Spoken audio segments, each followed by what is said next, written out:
Di aula besar yang luas, seorang pria tua duduk di kursi pemimpin dengan mata terpejam.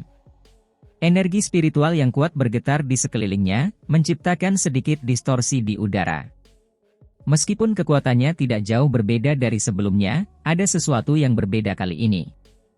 Energi itu terasa lebih hidup, seolah-olah memiliki vitalitas yang lebih besar dibandingkan sebelumnya. Guru, apakah aura spiritual Anda telah pulih sepenuhnya? Seorang pemuda bergegas masuk ke aula. Wajahnya bersinar penuh harapan saat menatap pria tua itu.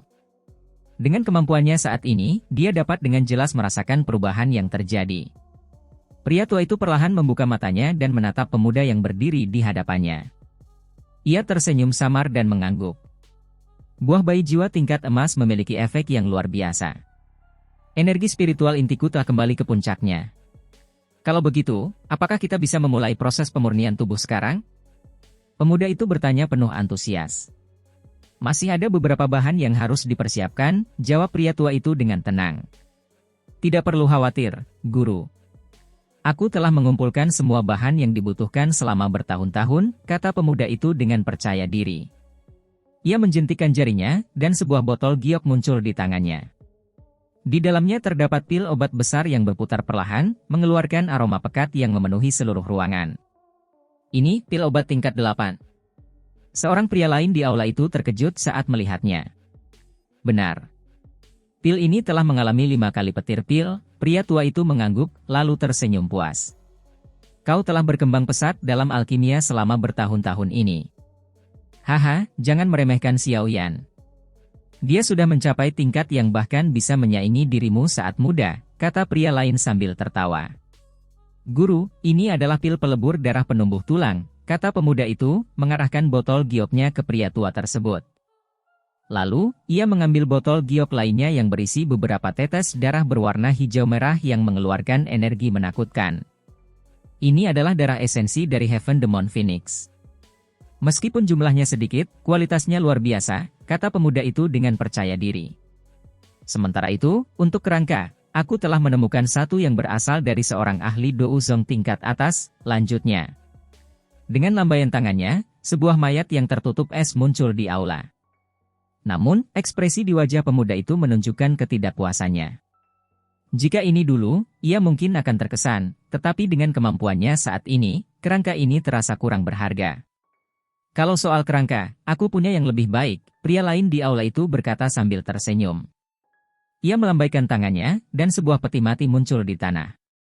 Di dalamnya terdapat kerangka yang memancarkan cahaya samar. Ini adalah musuh lamaku. Setelah aku mengalahkannya, tidak ada yang mau mengurus jasadnya, jadi aku menyimpannya, katanya dengan santai. Pemuda itu sedikit terdiam. Jelas bahwa pria ini memiliki dendam yang mendalam terhadap orang yang sudah mati itu. Bahan-bahan ini sangat berkualitas tinggi. Jika semuanya digunakan dengan benar, ada kemungkinan besar Yao Chen bisa kembali ke puncaknya. Tapi pertanyaannya, apakah ia bisa melampaui batas Douzun dan mencapai Dousheng? Pria tua itu merenung. Pria tua itu menggelengkan kepalanya. Perbedaan antara Douzun dan Dousheng sangat besar.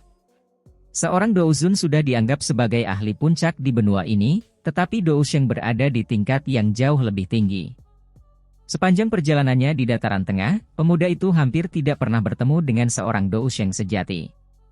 Karena semua bahan telah terkumpul, kita akan memulai ritual besok. Semakin cepat Yao Chen pulih, semakin kecil risiko serangan balasan dari aula jiwa, kata pria lain sambil mengelus jenggotnya. Setuju. Setelah semuanya diputuskan, pemuda itu kembali ke kamarnya.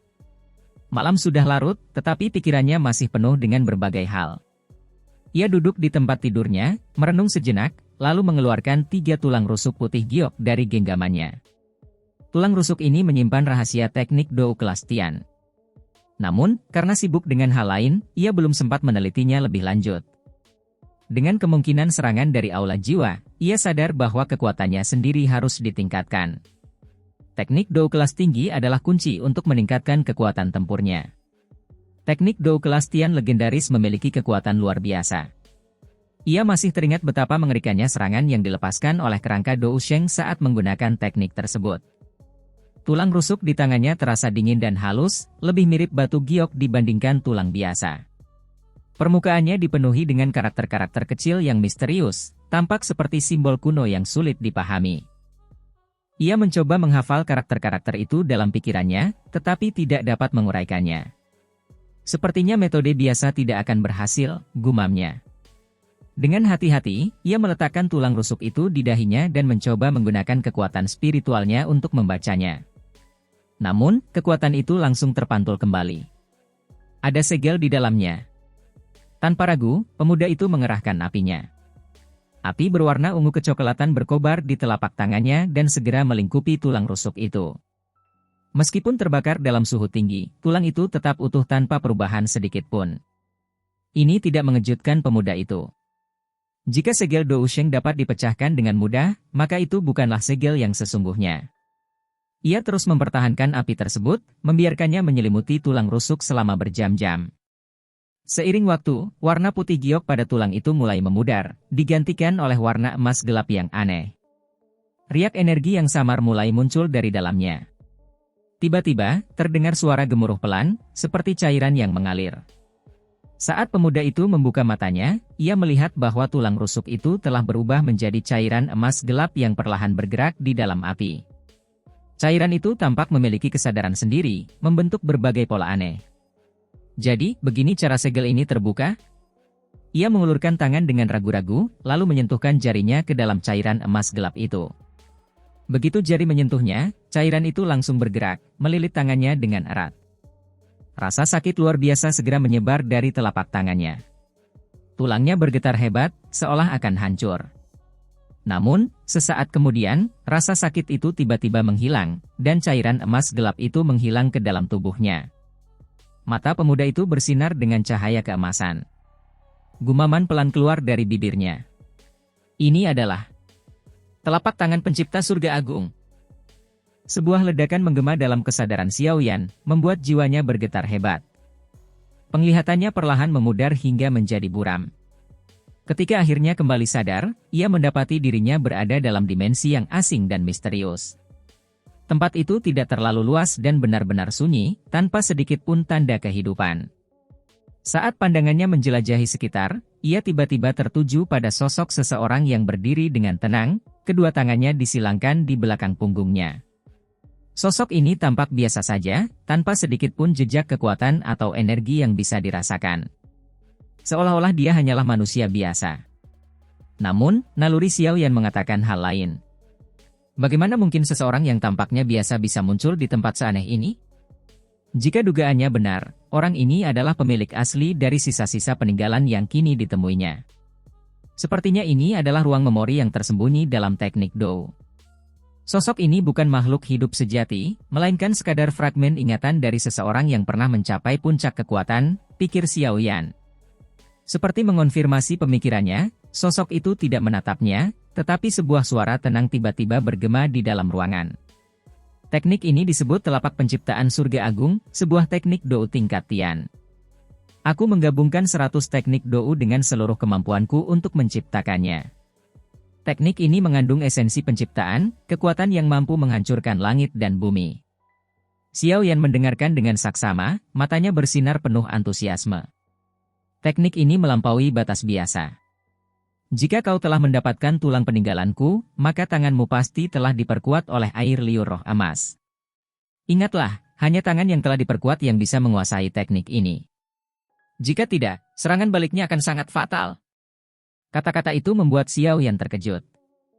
Ia segera mengingat kembali rasa sakit luar biasa yang dialaminya sebelumnya, menyadari bahwa itu adalah proses pemurnian oleh air liur roh emas. Jadi begini. Teknik Dou tingkat Tian memang luar biasa. Jika aku melewatkan proses pemurnian itu, mungkin aku tidak akan pernah bisa menggunakannya dengan sempurna. Suara itu terus berbicara, dan tiba-tiba, tubuh sosok tersebut mulai bersinar redup sebelum perlahan menjadi transparan. Di balik tubuhnya yang memudar, jalur-jalur meridian dalam tubuhnya mulai terlihat dengan jelas. Energi keemasan mengalir mengikuti jalur tertentu, menciptakan pola yang sangat kompleks. Itu jalur sirkulasi energi dari telapak penciptaan surga agung. Xiaoyan segera berkonsentrasi, menghafal pola tersebut dalam benaknya. Rute energi itu berulang beberapa kali sebelum akhirnya menghilang. Namun, ia telah mengingatnya dengan baik. Setelah jalur meridian itu lenyap, cahaya yang menyelimuti sosok tersebut kembali meredup. Kemudian, dalam sekejap, tangan sosok itu terayun ke depan dan menghantam ruang kosong di depannya. Boom! Dampak telapak tangan itu menciptakan gelombang energi yang mengerikan, membentuk lingkaran hitam besar yang langsung menyebar dengan kecepatan luar biasa. Ruang di sekitarnya bergetar hebat, seperti kaca yang retak lalu pecah berkeping-keping. Xiao Yan menatap fenomena itu dengan napas tertahan. Ia tidak panik, hanya memperhatikan sosok tersebut dengan hormat sebelum membungkuk sedikit. Orang yang ditakdirkan, ingatlah nama ini. Sage Zhaohua. Suara itu menggema di benaknya, seperti guntur yang menggelegar. Perlahan-lahan, sosok itu mulai memudar, lalu akhirnya menghilang sepenuhnya. Dengan itu, jejak terakhir seorang ahli legendaris pun lenyap dari dunia ini. Xiao Yan menutup matanya sejenak, membiarkan gelombang energi menghapus tubuhnya. Saat ia kembali sadar, matanya terbuka di dalam kamarnya. Napasnya masih terasa berat saat ia bergumam, Sage Zhaohua. Ia menatap telapak tangannya dan menyadari bahwa warna keemasan gelap kini menyelimuti permukaannya. Ketika ia memusatkan pikirannya untuk menjelajahi perubahan yang terjadi dalam tubuhnya, ia terkejut menemukan bahwa beberapa pembuluh darah kecil yang sebelumnya tersembunyi kini terbuka dan membentuk pola melingkar yang sangat kompleks. Jadi ini alasannya. Tanpa pembuluh darah ini, energi yang dikumpulkan akan terus menumpuk di telapak tangan tanpa bisa dilepaskan. Cepat atau lambat, itu akan meledak, menghancurkan tangan penggunanya. Sekarang ia memahami mengapa hanya tangan yang telah diperkuat oleh air liur roh emas yang bisa menguasai teknik ini. Teknik Do tingkat Tian bukan hanya sekadar teknik biasa. Ia membutuhkan persiapan yang sangat teliti. Tapi, bisakah aku menggunakan telapak penciptaan surga agung sekarang? Mata Xiao yang memancarkan semangat yang membara. Ia sudah menyaksikan kedahsyatan teknik ini di reruntuhan kuno sebelumnya, saat banyak ahli tewas di bawah kekuatannya. Kini, teknik itu ada dalam genggamannya. Bagaimana mungkin ia tidak merasa bersemangat? Dengan hati penuh antisipasi, Xiao yang berdiri tegak di dalam kamarnya dan mulai mengedarkan douqi di dalam tubuhnya, mengikuti pola energi yang telah dihafalnya. Awalnya, pergerakan douqi terasa lambat dan canggung. Beberapa kali ia hampir melakukan kesalahan, tetapi dengan cepat ia mengoreksi dirinya. Setelah beberapa kali mencoba, ia mulai terbiasa, dan setelah 1 jam, ia berhasil menyelesaikan sirkulasi energi dengan sempurna. Tiba-tiba, cahaya keemasan gelap muncul di telapak tangannya, semakin kuat seiring dengan mengalirnya douqi ke sana. Tak lama kemudian, cahaya hitam pekat mulai muncul di tengahnya, menandakan bahwa teknik itu hampir mencapai puncaknya. Namun, saat merasakan betapa banyaknya energi yang terserap oleh teknik ini, wajah Xiao Yan berubah. Konsumsi douqinya luar biasa besar. Bahkan dengan kekuatannya saat ini, ia masih terkejut dengan betapa rakusnya teknik ini menyedot energi. Jika ia tidak cukup kuat, bisa saja tubuhnya kehabisan douqi sebelum berhasil melepaskan serangan. Ketika cahaya hitam telah mencapai bentuknya, Xiao Yan merasakan tarikan energi yang luar biasa kuat. Ia menyadari bahaya yang akan terjadi jika melepaskannya di dalam paviliun bintang jatuh. Dengan cepat, ia menghentikan aliran energi dan mengepalkan tangannya. Cahaya hitam itu bergetar sejenak sebelum perlahan menghilang, kembali menjadi douqi yang mengalir dalam tubuhnya. Setelah semuanya kembali normal, Xiao Yan menghela napas panjang, menyeka keringat dingin di dahinya. Ia menatap tangannya yang kini telah berubah, lalu tersenyum tipis. Teknik ini memang luar biasa. Sepertinya aku sudah mendapatkan sesuatu yang benar-benar istimewa. Senyumannya semakin lebar saat ia membayangkan reaksi musuhnya nanti. Aku penasaran, bagaimana ekspresi hantu tua Zaising saat melihat kekuatan ini? Kilatan dingin melintas di matanya. Telapak penciptaan surga agung ini akan menjadi senjata yang akan menentukan pertarungan mereka di masa depan.